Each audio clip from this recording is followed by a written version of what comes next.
everyone! Welcome na naman dito sa aking channel, and today's vlog, isang loan app na nasubukan kong utangan lalong-lalo nung pandemic. And grabe yung naging experience ko sa loan app na ito. At nung nakita ko na naman dito nga sa Google Play Store, sinubukan kong utangan itong ang Cashme. Kung papansin nyo, itong app ng Cashme sa Google Play Store, merong 4.5 star at may 7,000 reviews, 500,000 plus downloads. So grabe, marami na rin yun. Kung 500,000 yung mga nag-downloads sa loan app na ito. Kaya naman nung nakita ko, abay 2025 na ngayon, kaya sinubukan kong utangan ulit para nga makita kung may pinagbago ba yung loan app na ito. Pero bago ang lahat mga beshies, nagbabalik po tayo sa ating pa-cash giveaways. At ako nga po ay magpapag-giveaways hanggang 10,000 pesos. So, ang kailangan nyo lang gawin, i-comment nga kung ano yung napanood mo sa video na ito. At ako ay mamimili via YouTube comment picker kung sino yung mabibigyan sa ating pa-cash giveaways. So, maaaring magbigay ako ng 1,500, 200, or 100 pesos.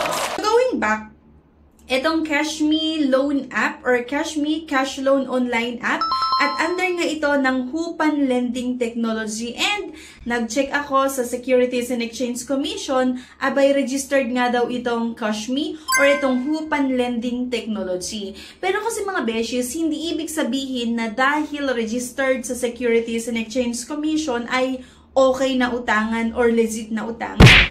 Kasi based na rin sa naging experience ko, napakarami yung mga loan app na registered nga sa Securities and Exchange Commission, pero hindi maganda yung way nila ng pagpapautang at lalong-lalo yung way nila ng paniningil. At based na rin yon sa naging experience ko din dito sa Cashme nung pandemic. Kaya naman subukan ko ngayon para nga ma-check, kasi nga matagal-tagal na rin nung inutangan ko itong Cashme. Kaya babalikan natin ngayong 2025, and sabi ko nga sa inyo, hindi maganda yung naging experience ko dito. So sana naman, diba, may pinagbago ngayon. So itong Cashme nga daw ay pwedeng makautang hanggang 28,000 pesos. Ayan, and 90 to 360 days yung payment terms. So mahaba na yun, ha. Kunwari, nasa 3 months hanggang 12 months or halos isang taon yung nakalagay dito na payment terms, at maximum annual percentage rate ay 20%.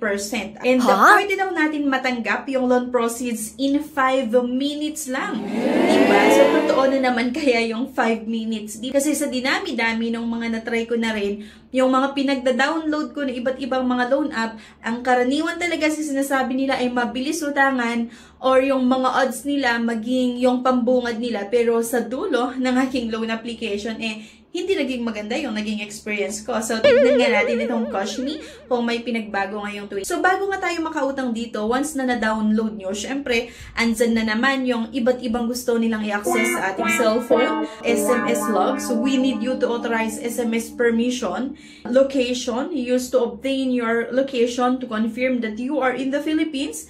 Kasi nga daw, yung pwedeng umutang dito ay mga nandito lang sa Pilipinas. Camera. Use camera permission to upload a photo ID, device identification information at yung device. We need your device information permissions. The device information includes device brand, operating system version, model, device unique identifier, device memory information to prevent others from using your name to borrow.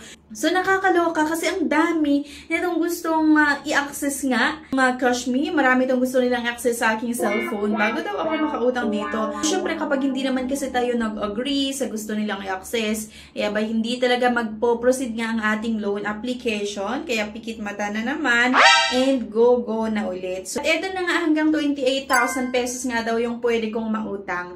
At ito yung sinasabi ko sa inyo kanina na 90 to 380 days yung payment terms at 20% maximum annual percentage rate. Congrats, registered successfully. So may pa-congrats pa, ha. Registered successfully nga daw yung mobile number ko, and allow Cashme to send and view SMS messages. Nakakaloka, bakit kailangan nilang i-send and i-view yung mga SMS messages? Ito yung withdrawal method. Pwede nga daw sa GCash or via bank or pwede rin sa GrabPay. So, syempre, GCash na naman ang pinili ko dito kasi syempre, sabi ko nga, pinakamabilis i-navigate talaga yung GCash. So, ito, kailangan natin makapag-upload ng isang valid government ID.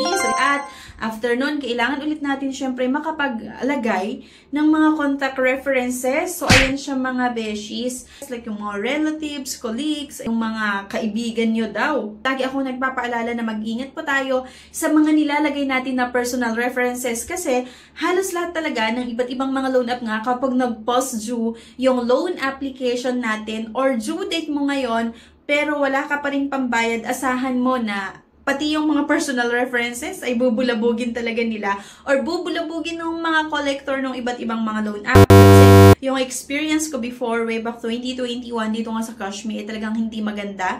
And grabe talaga yung mga sunod-sunod na mga tawag, mga text messages ng mga collector nila, kaya tignan natin kung may pinagbago nga. Pero yun nga, pagdating sa personal references, mag-ingat po kayo sa mga nilalagay nyo kasi baka yun pa yung magiging dahilan para maging kaaway mo yung best friend mo or yung katrabaho mo dahil nilagay mo siya na personal references and then isa sa mga bubulabugin ng mga collector. These are mga kailangan tayong sagutan dito. Like yung personal information, gano'n nga daw ba yung sahod, ano yung occupation, at pangalan ng pinagtatrabahuan natin. At pagka-submit ko ng aking loan application, agad-agad may lumabas na under evaluation. The evaluation will be completed within 10 minutes. Kindly wait for the result. Need 1,960 coins more to withdraw.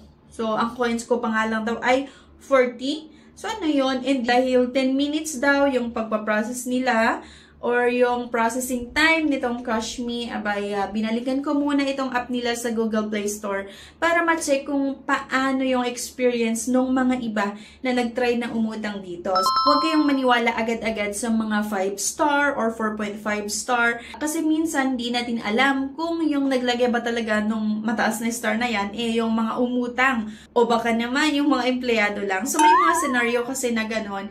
Borrower nga ba talaga yung naglagay ng mataas na reviews? Kaya nga kapag mag-check kayo, go kayo sa may nakalagay na view all at hanapin nyo yung may critical or yung may nakalagay na critical at yun yung itap nyo at doon kayo magbabasa ng reviews kasi yun yung mga legit na talagang nag-try na umutang.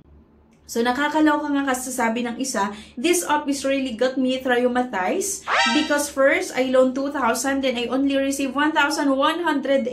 Akalain mo yun? The service fee is really high. I paid over 2,400 for the first time and second time I lent 4,000. I only got 2,400, almost half of it the deduction. They forced me to pay in 7 days and it won't stop calling me even in Messenger. They got my information like, so please fix this issue because I never gonna use this app. So nakakaloka ha. Ang una na pinautang sa isang customer ay 2,000 pesos. Kaya lang, ang natanggap ni borrower ay 1,180 pesos. At ang kailangan niyang bayaran within 7 days ay 2,400. So, napakalaki. At umulit-ulit siya na umutang dito. Then, 4,000 pesos naman daw yung inutang niya. Kaya lang, ang natanggap ulit ni borrower ay 2,400 lang. At kailangan niyang bayaran within 7 days. At nakakatanggap pa ito ng harassment at pananakot at pati sa messenger ay tinawag-tawagan or talagang binubulabog siya pati sa messenger. Ang review na ito ay 4/9 or April 9, 2025. So, napaka-recent lang. At sabi pa nung isa, you'll receive only almost half of your loan amount payable in 7 days with the staggering interest of 8.19% per day. Grabe. And sample computation, kapag ma-aprobahan ka daw or approved loan is 4,000 but amount to be received is only 2,700 and shockingly, repayment amount would be 4,300, diba? And take note, repayment term should be made within 7 days only. This is the perfect definition of loan shark. Tama. Kasi loan shark na talaga to. Kasi akalain mo, yung 4,000 yung utangin mo, then ang matatanggap mo lang ay 2,700, then kailangan mong magbayad within 7 days ng 4,300. Itong Kashmi ay wala pa rin pinagbago. Noon hanggang ngayon, ganun-ganun pa rin talaga sila magpautang. At chinek ko nga, itong Hupan Lending, kasi yung Kashmi ay naka-under siya ng Hupan Lending Technology. Registered daw ito sa Securities and Exchange Commission. So, ayan.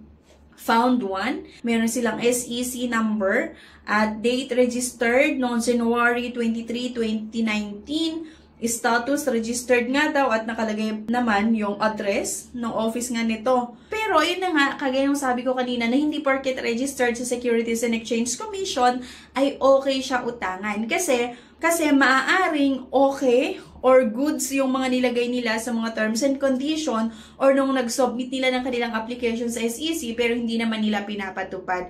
Kaya hindi lahat talaga ng mga registered sa Securities and Exchange Commission ay okay utangan. Kaya naman itong Cash Me Mang Beshies hindi rin talaga nagbago. Noon hanggang ngayon, ganun pa rin talaga sila magpautang.